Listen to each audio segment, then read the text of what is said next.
আসসালামু আলাইকুম প্রিয় শিক্ষার্থীরা, তোমাদেরকে স্বাগত জানাচ্ছি একাদশ শ্রেণীর উদ্ভিদ বিজ্ঞান ক্লাসে। আমরা তোমাদেরকে এর প্রথম যে অধ্যায়টি কোষ ও এর গঠন সেটি পড়াচ্ছিলাম এবং গত ক্লাসে আমরা একটি কোষের যে যে অংশগুলো থাকতে পারে সে আউটলাইনটি পড়িয়েছিলাম এবং ওই পড়া শেষে সবচেয়ে বাইরের যে অংশটি ছিল কোষের, এবং সেটা স্পেশালি যদি বলি উদ্ভিদ কোষের সবচেয়ে বাইরের যে অংশটি সেটি ছিল কোষ প্রাচীর।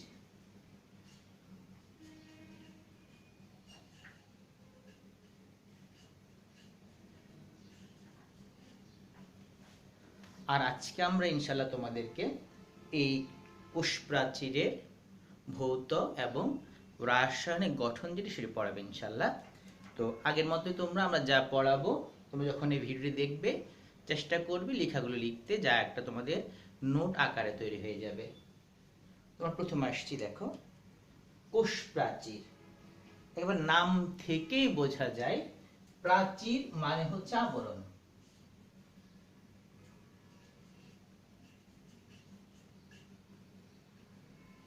তাহলে খেয়াল করো, তাহলে কোষের আবরণ, তাহলে কোষ প্রাচীর মানে একদম সহজ ভাষা যদি বলি, একদম কেউ কিচ্ছু জানি না তখন এভাবে বলবো কোষের আবরণকে কোষ প্রাচীর বলে।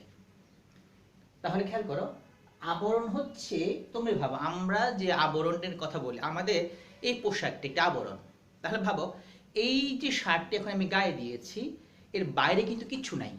এটা হচ্ছে আমার বডির সবচেয়ে এই মুহূর্তে আমার দেহকে আবৃত করে রাখা, বেষ্টন করে রাখা সবচেয়ে বাইরের অংশ। সুতরাং যদি আমরা এভাবে বলতে চাই কোষ প্রাচীর কি, তখন একটু মডিফাই করে বলতে পারি এভাবে, কোষের সবচেয়ে বাইরের যে আবরণ বা কোষের সবচেয়ে বাইরের যে স্তর তাকে বলা হয় কোষ প্রাচীর। তাহলে আমরা এভাবে লিখি, খাতায় এভাবে লিখি প্রথমে, কোষের সবচেয়ে বাইরের আবরণটিকে বা পর্দাটিকে বা প্রাচীরটিকে কোষ প্রাচীর বলে।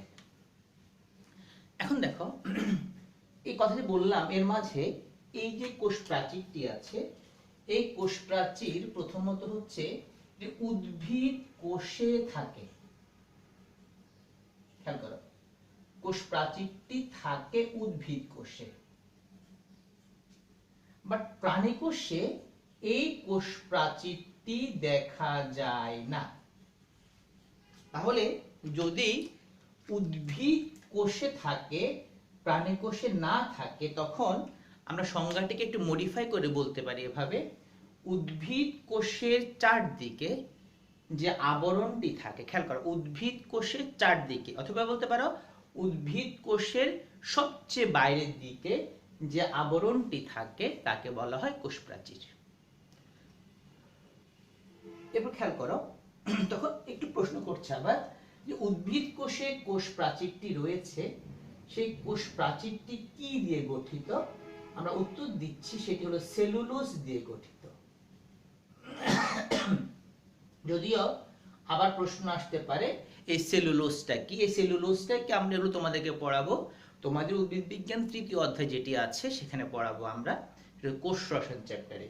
এখন হচ্ছে উদ্ভিদ কোষের এই যে কোষ প্রাচীরটি, এটা হচ্ছে সেলুলোজ নির্মিত। আর লাস্ট একটা কথা বলে রাখি, এই উদ্ভিদ কোষের যে কোষ প্রাচীরটি রয়েছে আমরা জানি যে মৃত, এটা পড়েছিলাম। তাহলে আমরা এভাবে সংজ্ঞা লিখতে পারি, যদি এক্সামের জন্য আসে বা জ্ঞানমূলকও আসে, তাহলে এভাবে বলবো উদ্ভিদ কোষের চারদিকে সেলুলোজ নির্মিত যে মৃত আবরণটি থাকে তাকে কোষ প্রাচীর বলে। আবার বলছি, সবাই লিখে নাও, উদ্ভিদ কোষের চারদিকে সেলুলোজ নির্মিত যে মৃত আবরণটি থাকে তাকে কোষ প্রাচীর বলে। আশা করছি আমরা এই সংজ্ঞাটি বুঝতে পেরেছি। এবার আমরা আসছি কোষ প্রাচীরের গঠন। আমরা প্রথমেই এর ভৌত গঠনটি পড়াবো, কোষ প্রাচীরের ভৌত গঠন। আর এই ভৌত গঠন পড়াতে গেলেই এর সাথে আমরা এর রাসায়নিকভাবে কি কি উপাদান দ্বারা গঠিত বলে ফেলবো। আসছি, খেয়াল করো, আমরা কয়টা কোষ আঁকি, এখানে দুইটা কোষ আঁকি এত বড় করে একটু।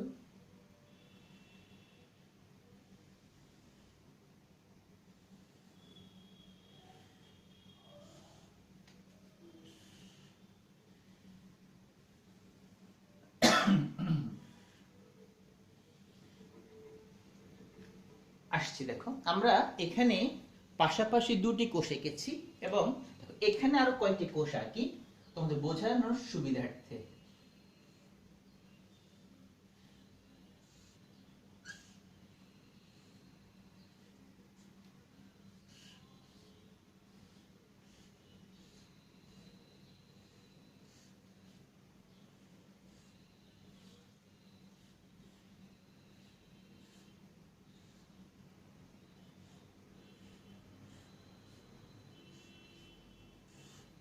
দেখো, যদি আমরা একটি কোষ প্রাচীরের ভৌত গঠন দেখতে চাই, তখন খেয়াল করো, বলে একটি কোষ প্রাচীরের ভৌত গঠনে মূলত তিনটি অংশ দেখতে পাওয়া যায়। লিখবো আমরা, একটি কোষ প্রাচীরের ভৌত গঠনে আমরা তিনটি স্তর দেখতে পাই। এক নাম্বার মধ্য পর্দা।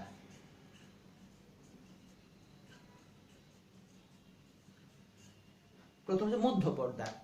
দেখো, মধ্য, যদি আমরা দুইটা রুমের কথা ভাবি, খেয়াল করো, দুইটা রুমের মাঝখানে কিন্তু একটা দেওয়াল থাকে, যে দেওয়ালটা কোনো রুমের জন্য এককভাবে প্রযোজ্য নয়, ওই দেওয়ালটা শুধু দুটি রুমকে পৃথক রাখে। সুতরাং ওই দুটি রুমের মাঝখানে যে পর্দাটি রয়েছে বা যে দেওয়ালটি রয়েছে, সেই দেওয়ালটা হচ্ছে উভয় রুমের জন্য যেমন কমনলি একইভাবে। খেয়াল করো, যদি আমি এটাকে 1 নাম্বার কোষ ধরি, এটা 2 নাম্বার পাশের যে কোষটি যদি ধরি, খেয়াল করো, তাহলে মাঝখানে যে কালো অংশটি আমরা এঁকেছি, এটা কি বলা হয়? মধ্য পর্দা। তার মানে হচ্ছে, খেয়াল করো, এই যে মধ্য পর্দাটি রয়েছে, আমরা এখানে একটু লিখি,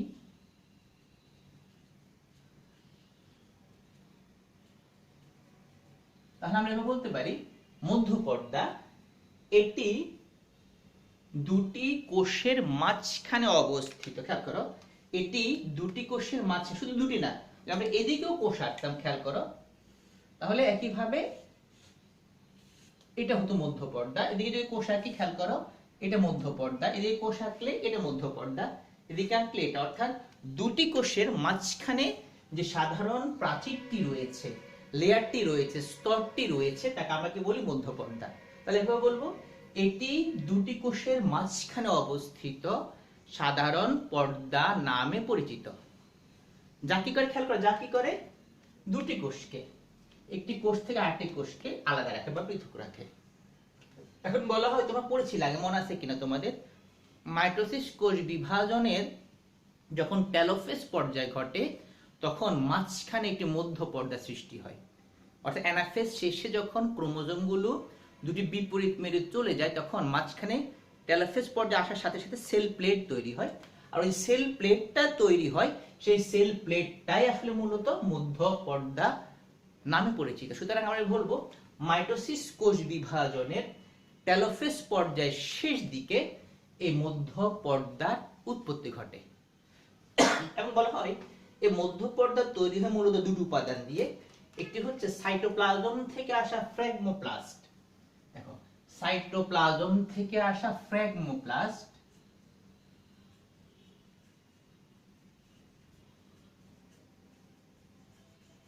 এবং গলজি বস্তু থেকে আসা ভেসিকল। তোমরা পড়েছিলে এগুলো, ভেসিকল, ভ্যাকুল, টিউবিউল। তাহলে বলছে, সাইটোপ্লাজম থেকে আসা ফ্র্যাগমোপ্লাস্ট এবং গলজি বস্তু থেকে আসা ভেসিকল এই মধ্য পর্দাটি সৃষ্টি করে।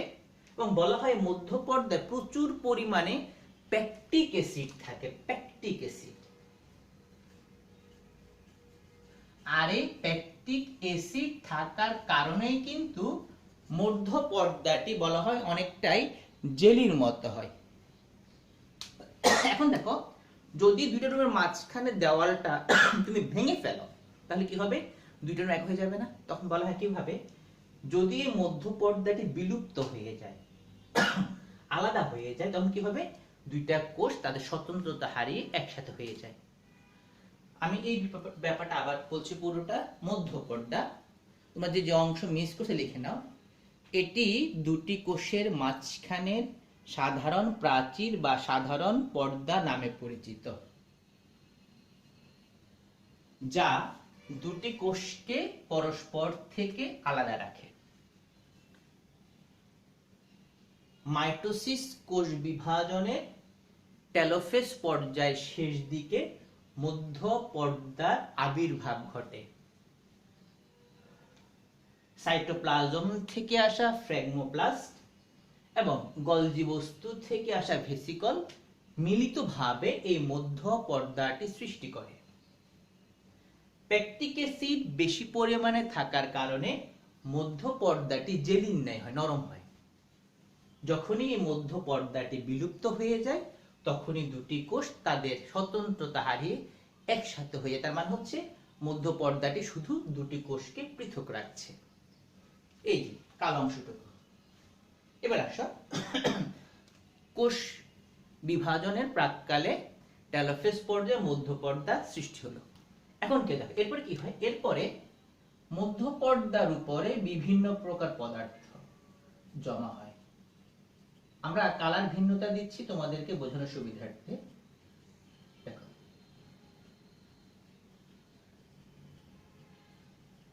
খেয়াল করে এগুলো কিন্তু স্তরে স্তরে জমা হয়। তাহলে কি বলছি, মধ্য পর্দার উপরে দেখো যখন মধ্য পর্দা তৈরি হয় তারপর আস্তে আস্তে হবে এগুলো। ভালো করে খেয়াল করে দেখো, কালো যে পর্দাটি ছিল, যেটি মধ্য পর্দা নাম বলেছি, ওইটা কিন্তু ছিল কমন। এখন দেখো কালো পর্দার উপরে জমা হচ্ছে এই যে লাল অংশগুলো, এগুলো জমা হচ্ছে। তার মানে হচ্ছে মধ্য পর্দার উপর বিভিন্ন রকম পদার্থ, আমরা নামটা বলছি।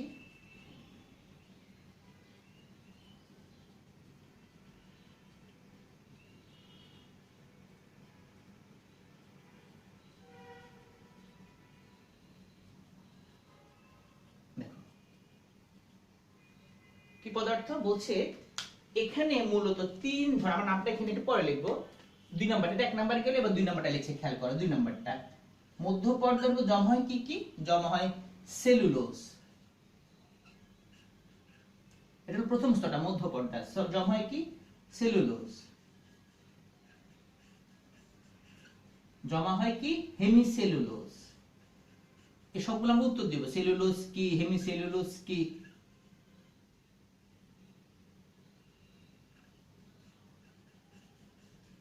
জমা হয় গ্লাইকোপ্রোটিন। দেখো সেলুলোজ একটি পলিস্যাকারাইড, হেমিসেলুলোজও একটি পলিস্যাকারাইড, আর গ্লাইকোপ্রোটিন হচ্ছে গ্লাইকোজেন অর্থাৎ কার্বোহাইড্রেট প্লাস প্রোটিনের সমন্বয়। গ্লাইকোজেন হচ্ছে কার্বোহাইড্রেট প্লাস প্রোটিনের সমন্বয়। দেখো যখন এই মধ্য পর্দার উপর সেলুলোজ, হেমিসেলুলোজ এবং গ্লাইকোপ্রোটিন জমা হয় তখন দেখো এই যে স্তরটি রয়েছে, এই স্তরটি তৈরি করলো না, এটি হয় 1 থেকে 3 মাইক্রোমিটার পুরু। আর এই যে স্তরটি সৃষ্টি করেছে এই স্তরটিকে বলা হয় প্রাথমিক প্রাচীর। প্রাথমিক প্রাচীর কোনটি, লালটি।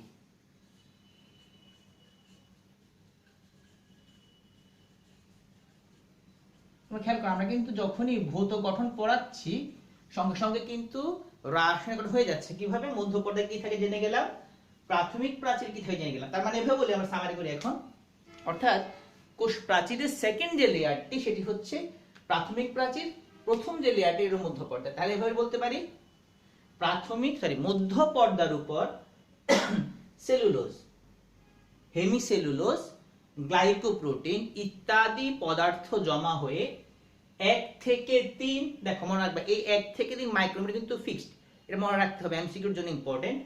মধ্য পর্দার উপর সেলুলোজ, হেমিসেলুলোজ, গ্লাইকোপ্রোটিন ইত্যাদি পদার্থ জমা হয়ে 1 থেকে 3 মাইক্রোমিটার পুরু যে স্তর সৃষ্টি করে তাকে বলা হয় প্রাথমিক প্রাচীর। আমরা বলছি আমরা মধ্য পর্দাতে নোট হয়ে গিয়েছে বা লিখতে পারি এভাবে, 2 নাম্বার প্রাথমিক প্রাচীর। এভাবে লিখতে পারি মধ্য পর্দার উপর সেলুলোজ, হেমিসেলুলোজ, গ্লাইকোপ্রোটিন ইত্যাদি পদার্থ জমা হয়ে 1 থেকে 3 মাইক্রোমিটার পুরু যে স্তরটি সৃষ্টি করে তাকে বলা হয় প্রাথমিক প্রাচীর। তাহলে খেয়াল করো এই লাল যেটা আমরা আঁকছি, খেয়াল করো কালোটা ছিল কিন্তু কমনলি সবার জন্য প্রযোজ্য।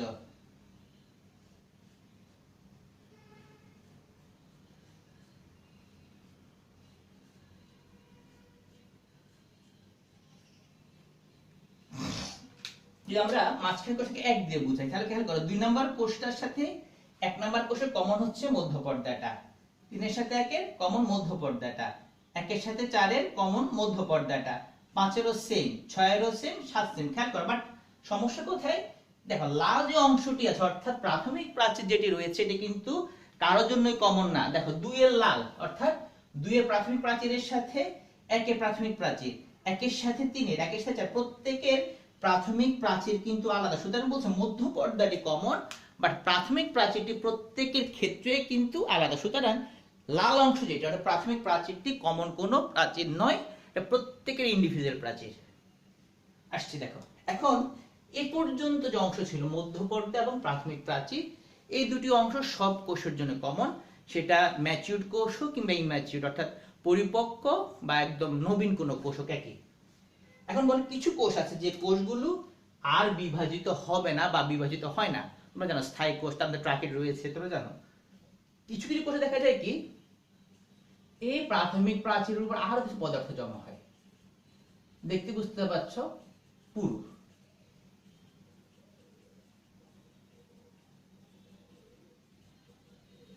অর্থাৎ কিছু কিছু স্থায়ী কোষ যে কোষগুলো আর বিভাজিত হবে না সেই কোষগুলোতে দেখা যায় মধ্য পর্দার উপর যে প্রাথমিক প্রাচীর তৈরি হয়েছিল সেই প্রাথমিক প্রাচীরের উপরে আরো কিছু পদার্থ জমা হয়। এবং খেয়াল করো এই যে নীল কালারটা আমরা দিয়েছি সেই নীল কালারটা কিন্তু লাল যে অংশটা অর্থাৎ প্রাথমিক প্রাচীর যেটা আমরা এঁকেছিলাম তার চেয়ে কিন্তু বেশি পুরু।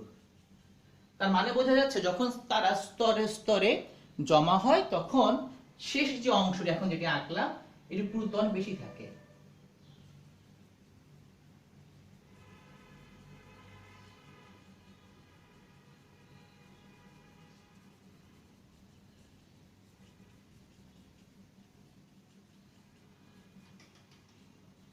এবং বলো এই যে নীল স্তরটি আঁকলাম, খেয়াল করো এই নীল স্তরটি এর অংশটি দেখো এর পুরুত্ব হচ্ছে বলা হয় 5 থেকে 10 মাইক্রোমিটার।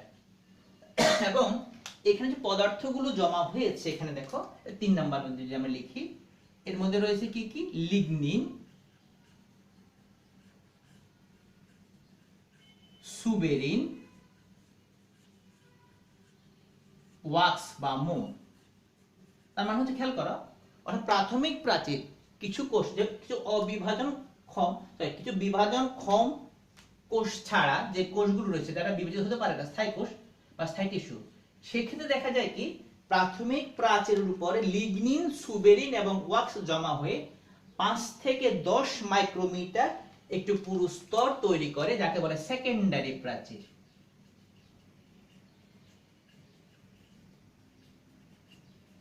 তার মানে হচ্ছে কোষ প্রাচীরের থার্ড যে লেয়ারটি এটা সেকেন্ডারি প্রাচীর।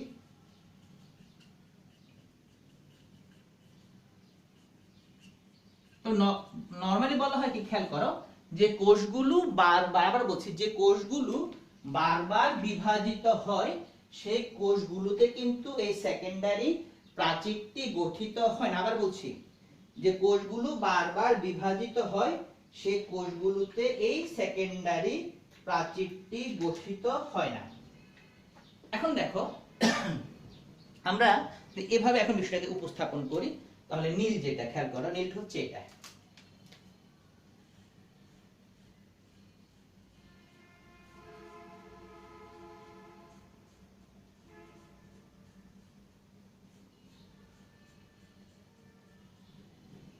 খেয়াল করছো কালোটা হচ্ছে প্রাথমিক মধ্য পর্দা, তারপরে লালটি হচ্ছে সেকেন্ডারি প্রাইমারি, নীলটা সেকেন্ড। এখন খেয়াল করো যেহেতু লিগনিন, সুবেরিন, ওয়াক্স জমা হলো তাহলে দেখো একটি কোষের সাথে অন্য কোষে এই মুহূর্তে কোনো যোগাযোগের ব্যবস্থা নেই। কারণ আমরা জানি শুধু কোষ হলো আমরা খেয়াল করো তোমার রুম এমন না বাসার রুম সবগুলো বদ্ধ, নিশ্চয়ই মাঝখানে একটি দেওয়াল থাকে জানালা থাকে, কিছু একটি থাকে, দরজা থাকে, যার মাধ্যমে একটি রুমের সাথে আরেকটি রুমের কি হয়, যোগাযোগ রক্ষা। ঠিক বলে একইভাবে এখানে কি হয় খেয়াল করো ভালো করে, কিছু কিছু কোষ দেখা যায় কি যেহেতু কোষগুলো কন্টিনিউয়াস, তাদের মধ্যে যোগাযোগ রক্ষা করতে যখন দেখা যায় কি মাঝে মাঝে এমন হয়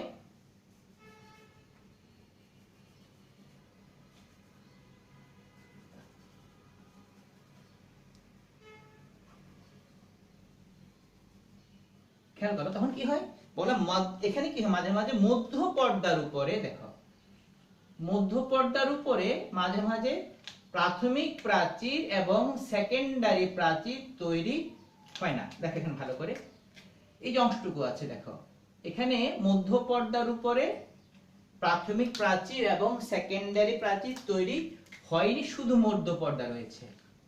অর্থাৎ কোষ প্রাচীরে মাঝে মাঝে দেখা যায় মধ্য পর্দার উপর প্রাথমিক বা সেকেন্ডারি প্রাচীর তৈরি হয়নি। দেখো এই অংশটিকে বলা হয় পুপ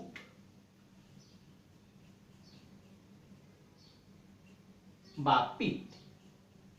তাহলে খেয়াল করো এখানে একটা কূপ, এদিকে একটা কূপ, দুইটা কূপ না, দুইটা কূপকে একসাথে বলে পিট পেয়ার বা পিট জোড়। আর এইখানে দেখো পুরোটা হলো মধ্য পর্দা, কিন্তু কূপ এলাকায় যে মধ্য পর্দাটি আছে